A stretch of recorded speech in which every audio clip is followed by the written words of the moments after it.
તો વરસાદ પડી શકે છે। રાજ્યમાં હજુ 5 દિવસ વરસાદની આગાહી હવામાન વિભાગે કરી છે।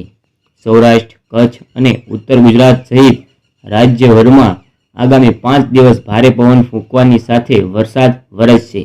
હવામાન વિભાગના મતે આગામી 4-5 દિવસ 2 થી 3 ડિગ્રી તાપમાન વધશે। હવામાન વિભાગની આગાહી વચ્ચે બનાસકાંઠા જિલ્લામાં ભારે વરસાદ વરસ્યો છે। ધોધમાર વરસાદથી બનાસકાંઠાના ધાનેરાના ખેડૂતોને ભારે નુકસાન થયું છે। ભારે વરસાદના પગલે ધાનેરાના ખેતરોમાં બેટમાં ફેરવાયા છે।